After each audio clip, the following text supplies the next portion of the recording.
Ces derniers jours, on a le marché de crypto-monnaies qui reprend des couleurs avec une question qui est sur beaucoup de lèvres. Est-ce que le bull run reprend? Est-ce que le marché haussier va reprendre enfin après cette correction, cette phase de calme qu'on a connue, qui a fait d'ailleurs capituler pas mal de nouveaux arrivants au niveau du marché? Salut à toi et bienvenue sur Crypto.fr, j'espère que tu vas bien. On est aujourd'hui l'émission du 22 mai 2024 et comme tu le sais, aujourd'hui je propose une analyse pixel de 3 crypto-monnaies, BTC, Ethereum et Solana, afin de regarder ensemble où on en est à peu près au niveau du cours et comment ça réagit par rapport à cette news et comment ça pourrait réagir par rapport à la news de demain. On remarque au niveau du top 10 des 10 premières crypto-monnaies ici que on a une hausse des crypto-monnaies générales. Alors même si on a quelques crypto-monnaies qui font des corrections comme ici Toncoin, mais après il avait pas mal monté dernièrement, on a quand même généralement ici une hausse des crypto-monnaies avec une montée plus majeure, plus drastique au niveau des écosystèmes qui récoltent les liquidités pour les meme coins. Donc les écosystèmes un peu dégènent, il y a une grosse hype, une grosse communauté autour. On remarque notamment Solana, Avalanche ici dans le top 10-11, qui ont fait des performances de plus 18-20%, qui sont bien meilleures que les autres crypto-monnaies, on peut le voir ici visuellement sous 7 jours. Pourquoi? Parce qu'en fait, si jamais en effet l'ETF Ethereum est approuvé demain, on aura plus de liquidités qui vont arriver au niveau du marché très vite au niveau des crypto-monnaies, et du coup, logiquement, les gens qui font du gambling un peu vont aussi profiter de cette opportunité pour essayer de se faire beaucoup d'argent très vite, on va dire, sur les écosystèmes Solana, Avalanche. Alors attention, pas de conseils en investissement sur la chaîne. C'est vrai qu'on peut faire beaucoup d'argent très vite dans ces écosystèmes-là, mais c'est vrai aussi qu'on peut perdre beaucoup d'argent très vite. Et d'ailleurs, il y a beaucoup plus de gens qui perdent, c'est un peu la loi du marché, quoi, l'offre, la demande, avec ce jeu de liquidité finalement qu'il faut comprendre pour pouvoir essayer de faire un maximum de gains justement. Donc attention par rapport à tout ça, mais c'est vrai que là les gens vont essayer de jouer ça avec un afflux de liquidité du marché qui va revenir et donc l'intérêt qui va revenir et les débutants qui vont se dire bon moi je vais faire des gains très vite, je vais aller plutôt sur les tokens dégènes et les gens plus expérimentés qui vont essayer de récupérer justement ce lot là. Donc c'est vrai que c'est pour ça, je pense en tout cas que Avalanche, Avaxi pète par rapport aux autres et je pense que si on descend, on remarquera aussi sur d'écosystèmes qui viendraient péter. On remarque d'ailleurs Chainlink ici, 16e position, 20% au niveau de Chainlink, une grosse crypto-monnaie, on fera une analyse sur cette crypto-monnaie-là un peu plus tard. Au niveau du coup de l'analyse du sentiment de marché, on voit qu'on est retour dans la cupidité, 68. Alors c'est vrai qu'on est monté très vite, on était dernièrement dans le neutre, c'est vrai que je m'attendais à être dans le fear et qu'on est remonté ici au niveau du grid, donc de la cupidité. Maintenant, ce qui se passe, je pense, c'est que en ce moment, vu qu'on a une news positive et que ça faisait un peu longtemps qu'on attendait cette news-là, les gens se re-hype, ils se disent tous qu'on va retourner dans le bull run, et on le remarque sur Twitter avec les influenceurs qui commencent à remettre une dizaine de crypto-monnaies, c'est bon, on se prépare, ça va faire x100, etc. Même si, voilà, j'aime pas trop cette approche-là personnellement et je le fais pas trop moi sur ma chaîne et sur mon Twitter. Et potentiellement ici, avec une news négative qui viendrait du coup calmer le marché et retourner dans le fear. Si jamais demain c'est pas approuvé, cet ETF Ethereum, on pourrait avoir une panique du marché, une baisse du cours des crypto-monnaies générales encore une fois, et du coup le marché qui va se calmer en retournant ici dans le neutre ou dans la peur. Un scénario qui ferait peur à tout le monde, mais qui serait bénéfique, très bénéfique, en retournant finalement dans cet sentiment de peur au niveau du marché, qui viendrait faire cette phase de capitulation qu'on a eue, mais qu'on n'a pas eu totalement, je trouve, parce que là, c'était un peu calme en fait, il n'y a pas eu vraiment de grosses peurs, de grosses paniques, et du coup, on n'a pas eu cette phase où les gens quittent le navire drastiquement, quoi. Là, on a juste eu des wallets qui baissaient, et les débutants qui ont du mal à contrôler finalement leurs émotions quand ils voient leur wallet baisser au niveau du cours, parce qu'ils ont l'impression que la PNL non réalisée, c'est de l'argent gagné.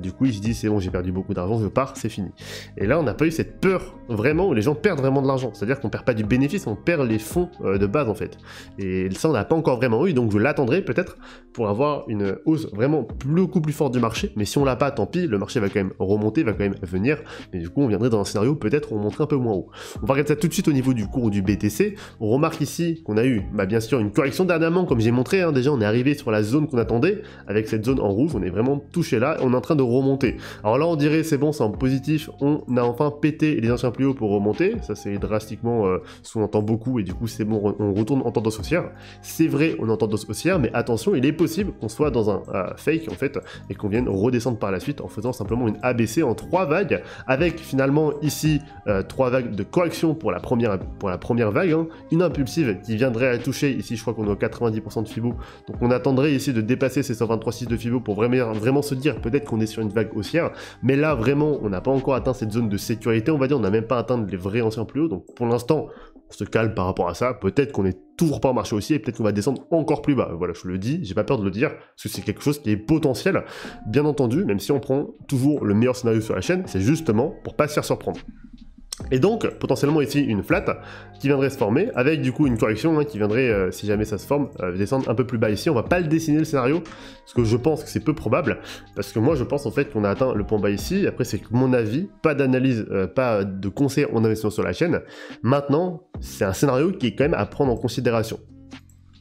Dans le cas de figure où l'ETF Ethereum serait désapprouvé demain, il est probable qu'on arrive dans cette flat que je vous ai expliqué, ou alors que là on est en train de former des premières vagues impulsives potentiellement, donc potentiellement ici une correction de 2 qui viendrait descendre un peu plus bas pour ensuite redescendre plus haut. Alors ici ça c'est pas très visible comme ça, parce que pour vous à l'écran il est vrai, donc je vais essayer de vous le dessiner tout simplement. Ici on est potentiellement sur quelque chose qui ressemble à ça, avec une 3 qui viendrait peut-être beaucoup plus haut ici, et du coup dans le cas où c'est refusé, on aurait simplement une 1, une 2, une 3, une 4 et une 5 comme ceci qui viendrait se former. Si jamais c'est accepté, on viendrait accélérer cette vague de 3 qui viendrait beaucoup plus tôt et du coup venir commencer finalement ce rallye haussier qu'on attend tous finalement après ce halving qui s'est passé je crois au mois de mars maintenant.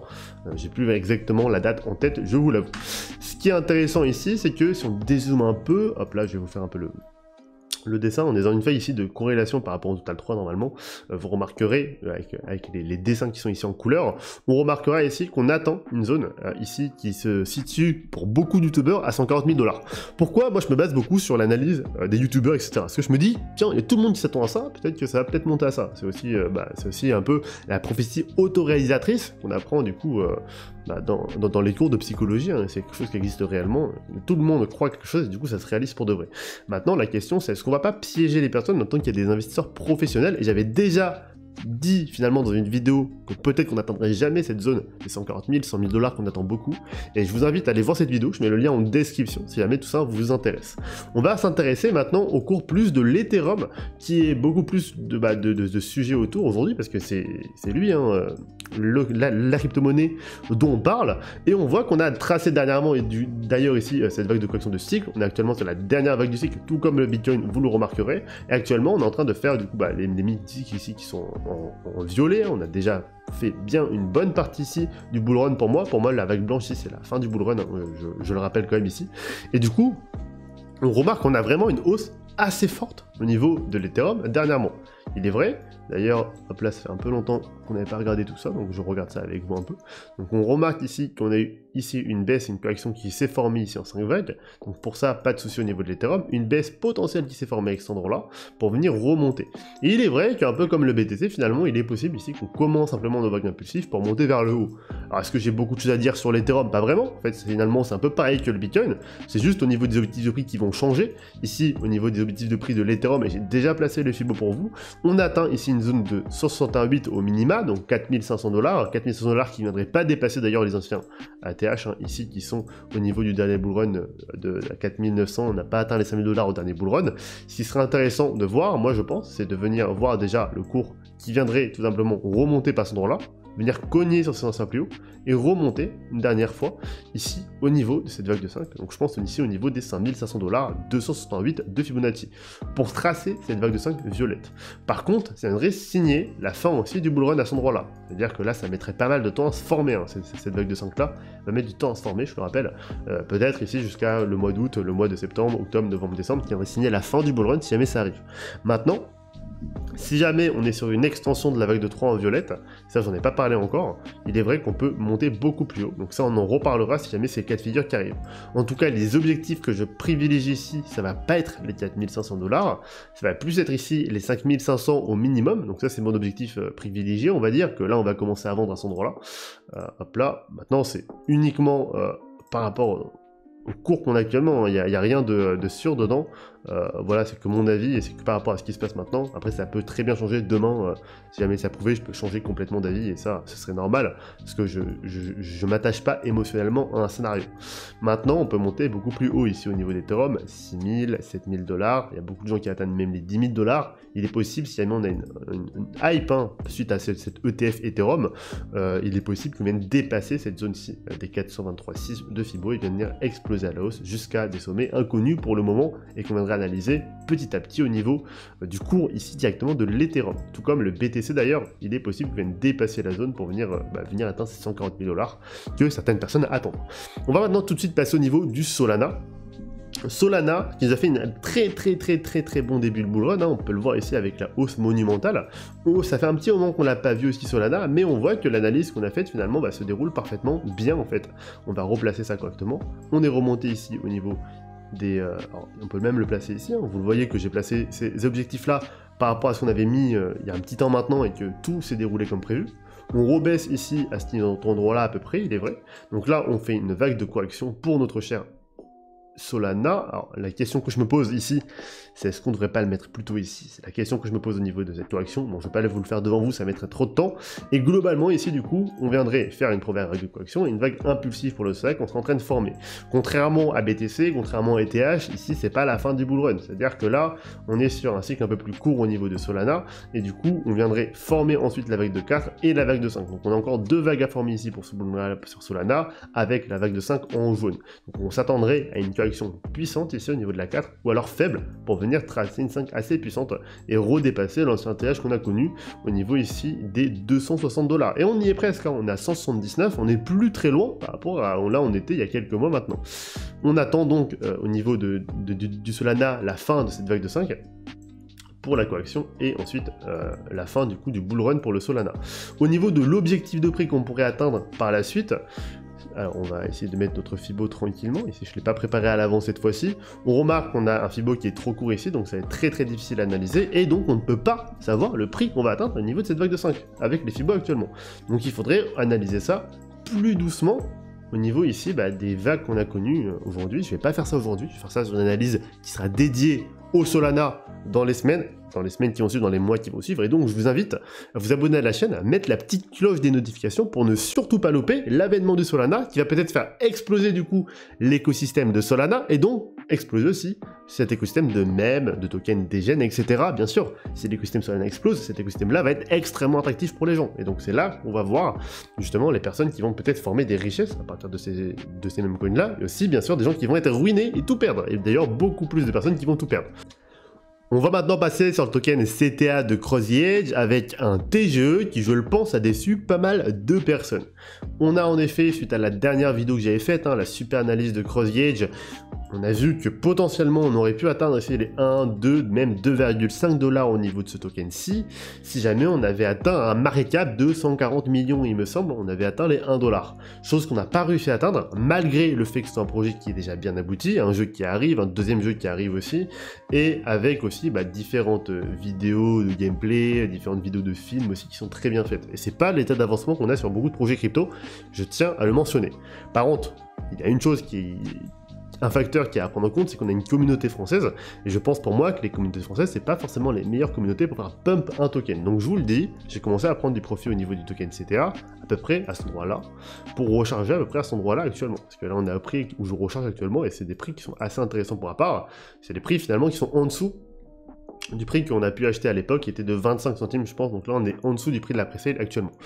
Sauf ceux qui ont acheté à 13 centimes, donc là je revends en fait moi mes tokens à 13 centimes, avec un bénéfice de x3, x4 quasiment. Ce qui est intéressant à noter, c'est que, en effet, Token Cross the Edge, je pense que c'est un projet qui est là pour le long terme plutôt, et d'ailleurs l'équipe a l'air d'être aussi là pour le long terme, mais moi j'attendrai plus, avant d'investir plus massivement dedans, que on a un développement à l'international avec des investisseurs internationaux. Parce qu'en fait, la communauté française, je pense vraiment pas que ce soit la meilleure pour faire pump un token. Par contre, au niveau international,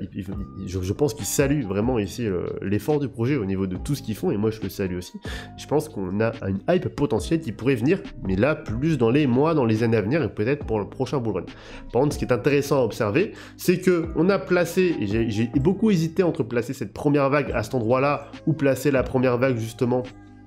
Non, je vais vous la montrer, ou placer la première vague un peu plus à cet endroit-là, c'est-à-dire au niveau des 40 centimes. J'ai beaucoup hésité entre ces deux endroits, je me suis dit que j'allais le placer au niveau de la mèche de lancement, tout simplement parce que j'arrive à lire une flat en fait, et que j'ai vraiment beaucoup de mal en fait à lire des vagues à cet endroit là, entre la A et la B ici, entre le point bas ici qu'on voit, et le point haut ici qu'on voit. Et du coup, j'aimerais bien ici noter qu'on met la vague de A au niveau de sa première vague de lancement, chose que je fais très peu et très rarement, mais en fait c'est à prendre en compte parce que on a avant ça une évolution du cours quand même avant. C'est-à-dire qu'on a pu acheter à 13 centimes nous, et on a une pré-sale aussi ici autour de 25 centimes il me semble, et du coup on a quand même eu une évolution du cours avant qu'on peut noter du coup de 0 à 13, et ensuite de 13 à 20, etc. Donc je prends en compte quand même ici cette première vague. Ensuite, première correction A, B et C, qui s'est formé actuellement et qui je pense est terminé pour le coup, pour viendrait... Alors, terminé, je parle peut-être un peu vite, il est possible qu'on descende plus bas. C'est pas déconnant ici, si on regarde ici notre Fibonacci, on a une première vague, une deuxième vague, et du coup, un Fibo qui viendrait au niveau des 15 centimes. Donc on dirait plutôt que l'objectif qu'on essaie d'atteindre ici, c'est plutôt les 15 centimes au niveau du token CTA. Après, si l'approbation des ETF Ethereum demain arrive et qu'on a un engouement qui revient au niveau du marché, peut-être, je dis bien peut-être, qu'on aurait finalement des personnes qui viendront acheter au niveau du CTA et donc faire remonter le cours pour un apport de liquidité, un peu plus de volume par rapport à tout ça. En plus, j'ai du mal ici à aller encore 5 vagues au niveau du CTA, donc il est possible qu'on descende plus bas malheureusement pour le token, et je sais que vous voulez pas forcément entendre ça, mais en tout cas c'est la vérité. J'ai du mal encore à me dire qu'on va monter tout de suite. Néanmoins, bon, on va quand même prendre le pire scénario en compte, néanmoins on peut s'arrêter là pour remonter tout de suite. Si on prend le pire scénario en compte, on peut redescendre au niveau des 15 centimes, alors c'était plus les 16 centimes, 15 centimes ici pour le token CTA, pour remonter du coup ici au niveau des 88 centimes de dollars, ce qui nous ferait ici, alors ça semble pas beaucoup potentiellement ici quand je vous dis que c'est 88 centimes de 15 à 88, mais ça fait quand même un multiple ici de 5, 5,5, et ça fait plus que par exemple le TAO avec le potentiel haussier que j'avais regardé de mon côté en off dernièrement. Donc voilà, on a quand même un plus gros potentiel haussier, je pense, que le TAO sur du court terme ici. Par contre, il faudrait que, en effet, il y ait de l'engouement autour de profit, de la liquidité, parce qu'aujourd'hui, CTA c'est un token avec très peu de liquidité, et donc très peu aussi de market cap, et donc c'est un projet qui reste risqué. On a, si jamais on a vraiment ici une hype qui se forme autour du token, un rallye aussi possible jusqu'à 1,33 $, pour former ensuite la vague de 4, pour former ensuite la vague de 5. Je le rappelle encore une fois, je pense que ici, les vagues que j'affiche en verte, ce sont les vagues pour ce bull run-ci. Si je me trompe, bah du coup, on mettrait ces vagues plutôt en blanche, on mettrait ici du coup des vagues de cycle ici pour le token CTA, et les vagues deviendraient des vagues pour chaque bull run, et là pour le bear market. Donc on regarde un peu ce qui se passe, et puis on viendrait adapter finalement notre graphique au fur et à mesure du temps. Mais ce qui est important à noter, c'est qu'en effet, on a une communauté française, on attend une communauté plus internationale, et on s'attend à une baisse potentielle plus forte du cours du BTC, ce qui me semble qu'on avait un pool sur Bybit où les gens ont mis pas mal de crypto à l'intérieur, où chaque jour ça se déverse, et du coup avec un gros APR, et du coup on attend ici encore une pression vendeuse sur le court terme, en tout cas pour ce token-ci. J'ai terminé la vidéo, j'espère qu'elle vous a plu, j'espère qu'elle vous a aidé. Alors j'ai été un peu plus peut-être fouillé au niveau de mes explications, parce que ça fait un petit temps que j'ai pas fait de vidéos longues on va dire sur cette chaîne, et donc attendez que je reprenne un peu la main par rapport à tout ça, mais en tout cas j'espère que vous avez compris tout ce que j'ai dit. Si vous avez des questions, n'hésitez pas à mettre tout en commentaire, je répondrai à toutes les questions en commentaire, ou alors en DM privé sur Twitter, ou sous mes tweets sur Twitter, n'hésitez pas, et je répondrai aux questions. N'hésitez pas aussi si vous avez des crypto-monnaies que vous aimeriez que j'analyse en commentaire directement, et puis moi je vous dis à bientôt sur CryptoPoint.fr, normalement après mes examens, mais j'essaierai de faire quelques vidéos avant bien entendu. À bientôt.